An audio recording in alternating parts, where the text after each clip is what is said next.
you look really good. Come on.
Hello everybody and welcome back to another room that I never really feature on this channel, and that is the main bedroom. If you've been around since we purchased this house, then you would have seen that when we bought the house, this room was painted in like a really peachy pink colour, which made us really fall in love with the idea for pink for this bedroom. So as you can see, we decided to go for a bit of a darker pink, something richer, something with a bit more earthiness to it, and it's a bit deeper than a rose, but it's this really beautiful sort of terracotta-y pink that we both absolutely adore.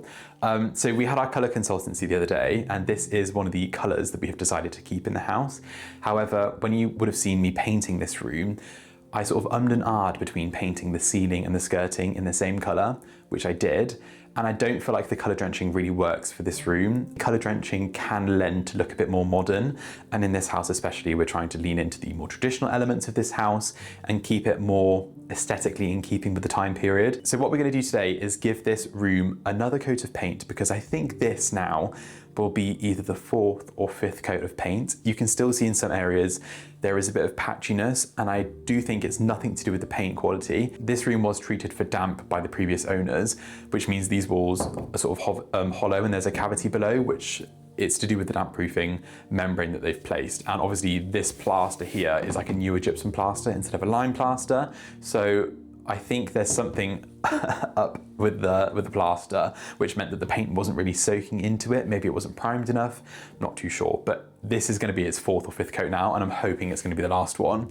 But again, it is a really beautiful colour, and you can see mostly all the way around. You can't really see the streaks in it, it's just at certain places. So I'm hoping that the final coat of paint for the wall colour will go on today, and then we're going to do the ceiling and the skirting boards in this beautiful milky off-white colour. It's not bright, it's more subdued. It really fits the basement. I think it's quite a cosy colour, but again, it will still brighten the space because the ceiling does take up a lot of space, and it is a lower ceiling than upstairs. So I really do feel as though those two colours will blend really nicely together, and it will give the brightness to the space that we're sort of missing and that we used to have when the ceiling was white and the walls were a lighter pink colour. But again, we're leaning into that really beautiful bright space down here because it is a south-facing room, and we want this room to feel as airy as possible with the current wall colour. So that's my plan for today. We're going to start with this room, and then I will take you around the rest of the house and show you the colour choices that we have decided on. We're sticking to the same sort of colours that we love: pinks, browns, yellows, greens. We are going to be a bit more daring in this house. In the past, we never had a yellow in our old house, and we are having lots of yellow in this house. So I'm very excited to see how that turns out. But again, it's those sorts of earthy colours that we're really in love with. So I'm going to start with this room, then take you around the rest of the house. The kitchen, we also have some really beautiful updates. Our oven was delivered yesterday. I'll get Chad to talk you through all the technical side of the oven, but it's all in situ now. It looks so beautiful. We haven't christened it yet because it needed to be ran yesterday for 2 hours just to clear all the chemicals and run it through properly before we actually use it.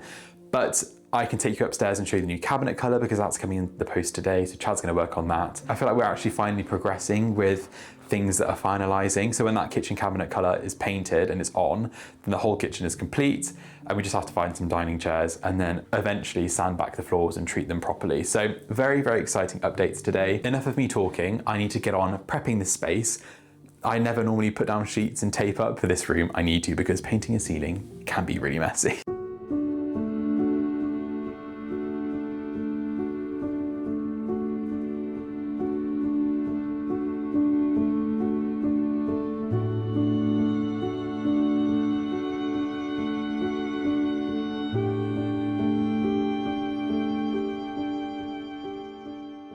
Before we get started, Chad has become a professional DIYer, so he wanted to give you a few tips on what he's learned. Because, can I just say, before Chad gets started talking, because we'll be here for 20 minutes, when Chad wants to put his mind to something, he becomes like the expert on it.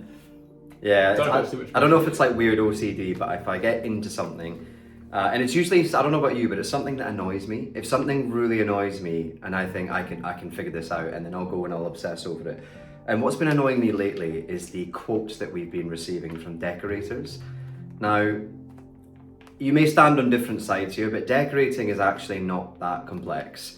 Okay, it's sanding, it's filling, it's painting, it's priming, it's not rocket science, and the prices are now reflecting that of what you pay architects and lawyers and accountants, and it's just ridiculous. I mean, we asked for a quote just to spray our kitchen cabinets and paint a ceiling, and we were being told it would take 10 days, which is just utter nonsense. And what's happening is decorators are just coming to nice areas, seeing nice houses and thinking, I can fleece these people. So sod them all. They're all just absolute cons and thieves. Now, if you've got some old school people, they're the ones to get. We're lucky that we have a lot of guys in their 50s and 60s, old school builders who are very good, hardworking, and just want an honest day's work. And then you get the younger guys with the £60,000 vans and the tens of thousands of pound tools, and they think that you should obviously pay for that. So we've been telling them to shove it. So that means we're going to decorate ourselves. Can I just mention as well, it's not a fact of like, can we afford to do it? Because obviously we're in a very lucky position where we can. It's just principle, like why would you pay someone, what was the quote, £2,000 for 10 days? No. It was like £2,000 for one room. Oh, that's just ridiculous. We keep having this conversation off camera, but obviously we like to vent on it, so we're just bringing our real life, real time opinions to you guys. But obviously we can pay for things to be done and the quality will be, you know, there. Yeah. But it's just so, is it worth paying that much to have someone have like a flush wall with no marks on it? And to us, it's just not worth spending that much money. It might be to some people. Not only that, half the time there's still marks on it. Yeah. You know, just because you're getting a decorator doesn't mean you're going to get this perfect finish. Granted, there's some of them who sit on TikTok and stuff, and maybe they are very good, but I just think on average the prices have gotten way out of control. Yeah. And if people like us keep paying it, they'll keep charging it. And so, more importantly, I think if you haven't got a man in your life who can paint or bleed a bloody radiator, then you don't have a man in your life, you have a boy. So I think we as humans should just get back to doing things ourselves like we used to, and then that money can be better spent on much more better things like holidays, or we need to get a new fridge freezer, we need to get a new dishwasher, and saving that money will now pay for that. So yeah. Rant over, but it's been infuriating us. There's been multiple different trades as well. Yeah, they're all at it. Decorators, it's just everyone's prices are excruciatingly inflated. Yeah. So what I find really funny as well is they don't like it when you question it. So for example, I'm getting a lot of invoices coming my way with just big whole numbers. And that's not good enough. So I'm going back and saying, how have you come to this number? I'm just curious, what's the breakdown between your labor day rate? What's the materials? And then they don't want to share any of that. Why? Because they've just plucked a number out of their backside. So yeah, all I'll say to you is just be very careful. Please don't feel pressured into paying these prices. They are purposely ripping you off. do your research, understand what a medium, small or large size room should cost. Really think about what prep's actually needed. Do you need someone to go to the levels of sanding every inch of the wall and filling every inch, or is that not necessary? Because often they'll just charge you that by default because it means guaranteed work for them and more money for them. But this comes into what Chad's been researching. So we were quoted something stupid like £200 for materials for one room. Chad's just done all the research, gone out to pick it all. 60 quid. £60. So there's your saving there as well. So, but Chad's done a really good little tip for his rollers. None of this is this is all obvious things, I'd say, but the first thing we're doing is when we're covering large walls, a lot of people will use the standard sort of, can you grab one? The standard sort of 9-inch roller. And these are fine, but you'll be there a long time. So you'll be there going kind of through every square inch of the wall, and you'll probably have to work on about 20 minutes per wall by doing it. Now these have their place, but if you're doing a large open walls like this and ceilings, you want to get an 18-inch roller, which is double the size, which basically means you can put get a good level of paint on it, do the W or the M shape on the wall where you kind of go in zigzag lines, and then just go up and down, evening that paint out. So the roller, there it is. So this is the size difference, sorry. You see those videos on TikTok where people are like, is that 18 inches? It is. But we, so I've been following this really good decorator online. I think his name's Octavian, and he's been giving lots of tips on the best ways to sand, to fill, which products to use. So as always, I've gone out there and bought every single one, and we're just going to do it ourselves. So today is the bedroom. We've got our 18-inch rollers. We've also got our right brushes for cutting in. We've got all of our tape. We've prepped all the carpet, covered it down with protection, and then we've got our trusty little hand rollers as well.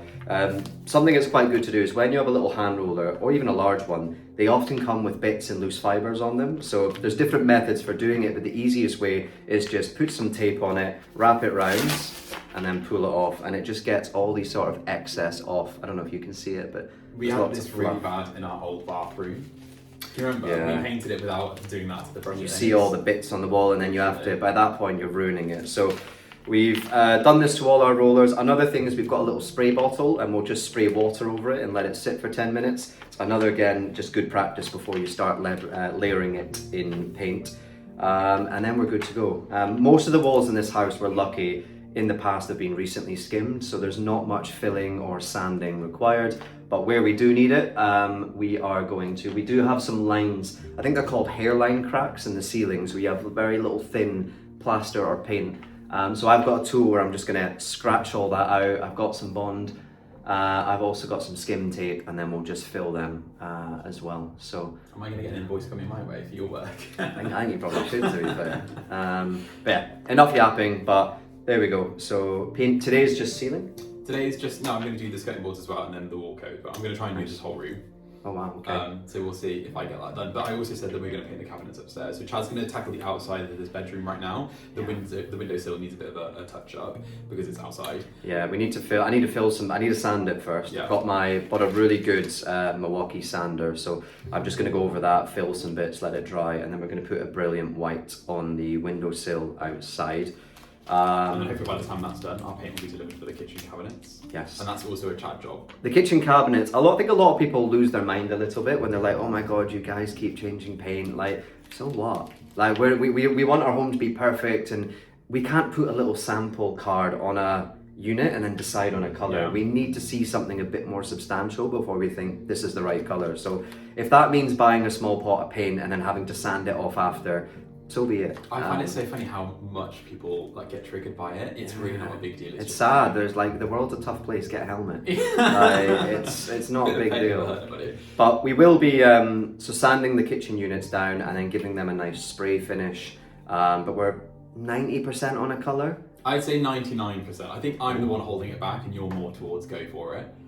And I think that once you paint it out, I'll be in love with it. So I think sometimes me and Ash think you always have to go bold.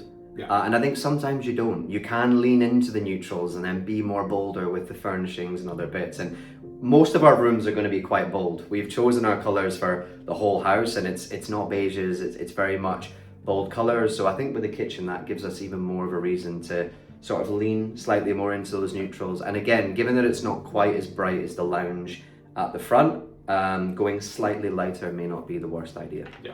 But we'll take you up there when we get to that point. But right now, we need to stop talking. Enough yapping. Let's and get to work. Painting.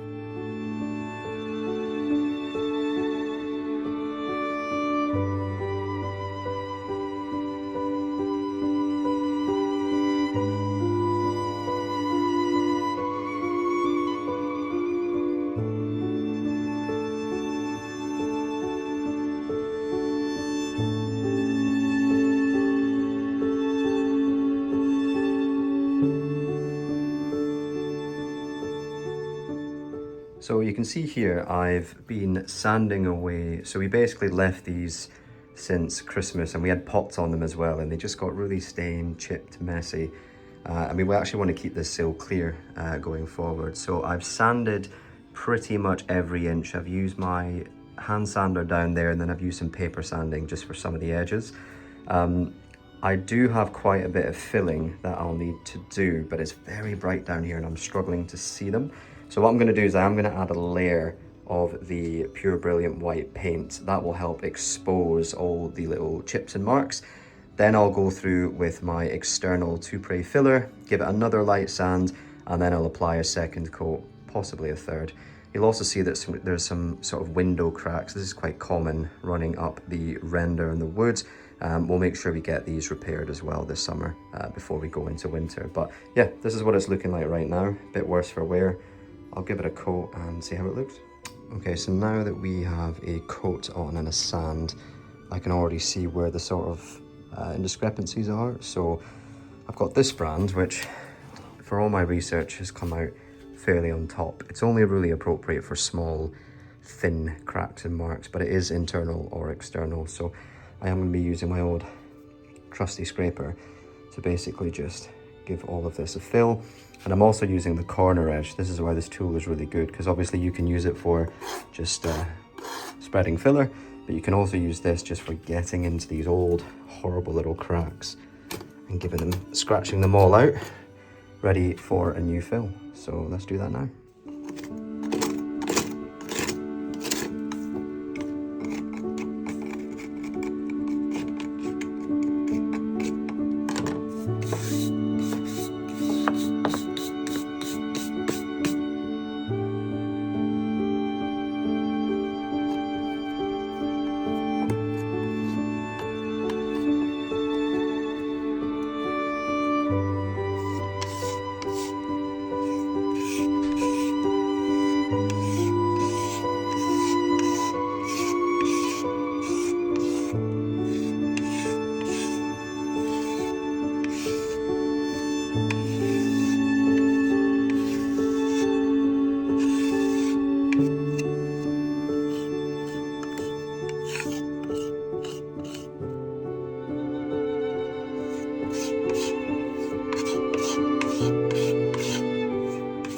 So it's not pretty, but we are mostly done.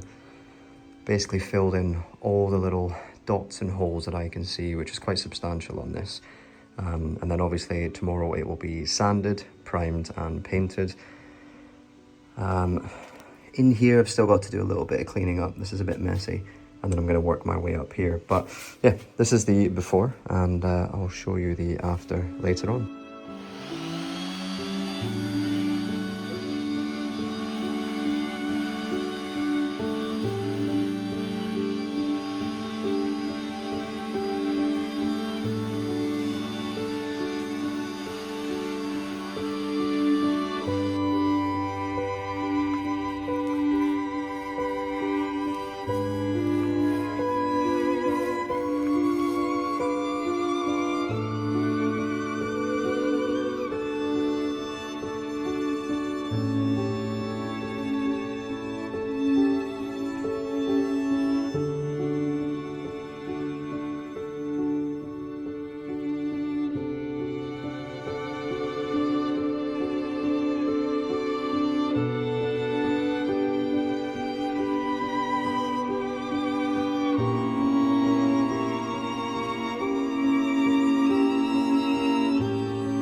So for the very eagle-eyed of you, you would have noticed that this video would have started with a little shot of something very exciting being delivered, which is our oven. I am so excited that we finally have this. It's been a very long time coming. I think we ordered this nearly 3 months ago. It takes a very long time for these ovens to be made. They are, well, the one that we've chosen is custom. So we've chosen brass sort of hardware and plates at the top with a stainless steel front. So this had to be made in France. It's then taken 3 months for it to be made, delivered and installed, which is an extremely long time for an oven, but you can't really buy these like this in the UK. Unfortunately, for some reason, they're all sort of made to order.